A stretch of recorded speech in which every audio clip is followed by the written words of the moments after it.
Hello दोस्तों, स्वागत है आपको अपने चैनल EDU 360% में। चलिए आज हम ट्रांसफार्मर का नेक्स्ट लेक्चर लेके आए हैं, जिसमें हम कवर करेंगे type of transformer on the basis of connection. Connection के बेसिस पे ट्रांसफार्मर कितने प्रकार के होते हैं, तो चलिए देखते हैं। कनेक्शन के बेसिस पर ट्रांसफार्मर मेनली 4 प्रकार के होते हैं। कितने प्रकार के होते हैं? 4 प्रकार के। पहला स्टार स्टार कनेक्शन ट्रांसफार्मर, दूसरा डेल्टा डेल्टा कनेक्शन ट्रांसफार्मर, तीसरा डेल्टा स्टार कनेक्शन ट्रांसफार्मर और चौथा स्टार डेल्टा कनेक्शन ट्रांसफार्मर। तो देखिए एक एक करके इन सभी चारों ट्रांसफार्मर को डिटेल में पढ़ते हैं। तो स्टार स्टार कनेक्शन ट्रांसफार्मर क्या होता है कि वह ट्रांसफार्मर जिसकी प्राइमरी वाइंडिंग भी स्टार से कनेक्ट हो और सेकेंडरी वाइंडिंग भी स्टार से कनेक्ट हो, तो उसको स्टार स्टार कनेक्शन ट्रांसफार्मर कहते हैं। और इसमें 3 टर्मिनल होते हैं जिसको RYB और RYB से कनेक्ट करते हैं। अब देखिए हम स्टार स्टार कनेक्शन वाले ट्रांसफार्मर का यूज कहाँ करते हैं, तो स्टार स्टार कनेक्शन वाले ट्रांसफार्मर का यूज हम छोटे लेकिन हाई वोल्टेज रेटिंग वाले ट्रांसफार्मर के लिए करते हैं। किसके लिए करते हैं? स्टार स्टार ट्रांसफार्मर का यूज छोटे लेकिन हाई वोल्टेज रेटिंग वाले ट्रांसफार्मर के लिए करते हैं। और हम जानते हैं कि ये हम BEE में पढ़ चुके हैं कि स्टार के लिए वी नो दैट, हम जानते हैं कि इन स्टार कनेक्शन में जो लाइन वोल्टेज होता है वो फेज वोल्टेज का √3 होता है, यानी √3 phase voltage equal to line voltage. और VL क्या होता है? लाइन वोल्टेज है। और PH क्या है? फेज वोल्टेज है। तो पर फेज वोल्टेज यहाँ से क्या निकल जाएगा?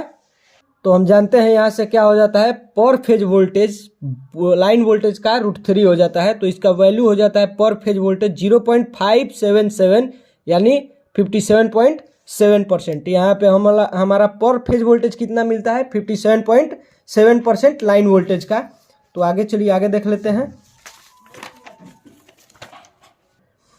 अतः एबव से स्पष्ट है, यानी एबव से स्पष्ट है कि स्टार स्टार कनेक्शन में पर फेज वाइंडिंग को केवल लाइन वोल्टेज का 57.7% वोल्टेज ही मिल पाता है।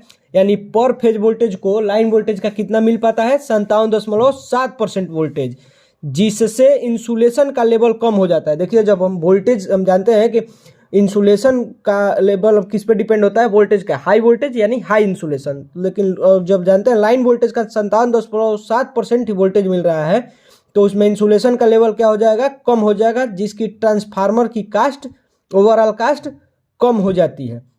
अब देखिए स्टार स्टार कनेक्शन वाले ट्रांसफार्मर का प्रयोग केवल बैलेंस लोड के लिए करते हैं। देखिए स्टार स्टार ट्रांसफार्मर का लोड हम किसके लिए करते हैं? केवल बैलेंस लोड के लिए। अब देखिए डेल्टा डेल्टा ट्रांसफार्मर यानी क्या होता है? जिसकी प्राइमरी डेल्टा में और सेकेंडरी भी डेल्टा में जुड़ी हो, उसको डेल्टा डेल्टा ट्रांसफार्मर कहते हैं। अब देखिए डेल्टा डेल्टा वाले ट्रांसफार्मर का यूज बड़े लेकिन लो वोल्टेज की ट्रांसफार्मर के लिए करते हैं। डेल्टा डेल्टा वाले ट्रांसफार्मर का यूज किसके लिए करते हैं? बड़े लेकिन लो वोल्टेज के। डेल्टा डेल्टा वाले ट्रांसफार्मर का यूज बड़े लेकिन लो वोल्टेज के ट्रांसफार्मर के लिए करते हैं। अब देखिए डेल्टा डेल्टा वाले ट्रांसफार्मर के लिए इंसुलेशन महत्व नहीं रखता है। डेल्टा डेल्टा वाले ट्रांसफार्मर के लिए क्या इंपॉर्टेंट नहीं होता है? इंसुलेशन। अब देखिए इस प्रकार के ट्रांसफार्मर का प्रयोग 3 फेज 3 वायर सिस्टम के लिए करते हैं। इस प्रकार के ट्रांसफार्मर का प्रयोग किसके लिए करते हैं? 3 फेज 3 वायर सिस्टम के लिए। और डेल्टा डेल्टा कनेक्शन वाले ट्रांसफार्मर का प्रयोग बैलेंस तथा अनबैलेंस दोनों लोड के लिए करते हैं। डेल्टा डेल्टा वाले ट्रांसफार्मर का प्रयोग किसके लिए करते हैं? बैलेंस और अनबैलेंस लोड दोनों के लिए करते हैं। देखिए तीसरा आ जाता है star delta transformer. Star delta transformer वह ट्रांसफार्मर जिसकी प्राइमरी डेल्टा में और सेकेंडरी स्टार में जुड़ी हुई होती है, उसे स्टार डेल्टा ट्रांसफार्मर कहते हैं। और डेल्टा स्टार ट्रांसफार्मर कहते हैं। और इस पॉइंट से एक न्यूट्रल निकलता है। तो देखिए इस न्यूट्रल को निकलने से इसकी डोमेस्टिक डिस्ट्रीब्यूशन में भी हम यूज कर लेते हैं।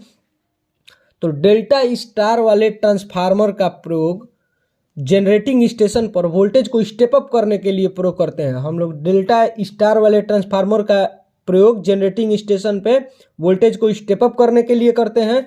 और डेल्टा स्टार कनेक्शन वाले ट्रांसफार्मर का प्रयोग डिस्ट्रीब्यूशन ट्रांसफार्मर में भी करते हैं।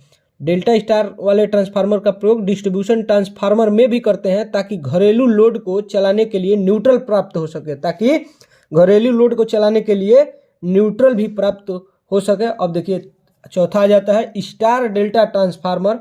स्टार डेल्टा ट्रांसफार्मर क्या है? जिसकी प्राइमरी स्टार में हो और जिसकी सेकेंडरी डेल्टा में वाइंड हो। अब देखते हैं हम प्राइमरी, देखिए स्टार के लिए क्या होता है, जो लाइन वोल्टेज होता है वो √3 फेज वोल्टेज होता है, लेकिन डेल्टा के लिए जो लाइन वोल्टेज होता है वही फेज वोल्टेज होता है। तो स्टार डेल्टा ट्रांसफार्मर का प्रयोग कहाँ पे होता है? स्टार डेल्टा ट्रांसफार्मर का प्रयोग सब स्टेशन पर वोल्टेज को स्टेप डाउन करने के लिए प्रयोग किया जाता है। देखिए स्टार डेल्टा ट्रांसफार्मर का प्रयोग कहाँ पे किया जाता है? सब स्टेशन पे। किसके लिए? वोल्टेज को स्टेप डाउन करने के लिए किया जाता है। और एक पॉइंट है किसका? स्टार डेल्टा ट्रांसफार्मर का, यानी स्टार डेल्टा ट्रांसफार्मर की प्राइमरी वाइंडिंग स्टार में जुड़ी होने के कारण पर फेज वाइंडिंग को केवल 57.7% मिल पाता है। देखिए स्टार डेल्टा ट्रांसफार्मर की प्राइमरी किस में जुड़ी होती है? स्टार में जुड़ी होती है, जिसके कारण उसको लाइन वोल्टेज का पर फेज वोल्टेज कितना मिल पाता है? 57.7% वोल्टेज ही मिल पाता है, जिससे इंसुलेशन का लेवल कम हो जाने से कास्ट भी कम हो जाता है। जिससे क्या होता है? इंसुलेशन का लेवल कम हो जाता है और उससे क्या होता है? कास्ट भी कम हो जाती है। धन्यवाद दोस्तों, चलिए मिलते हैं अगले वीडियो में।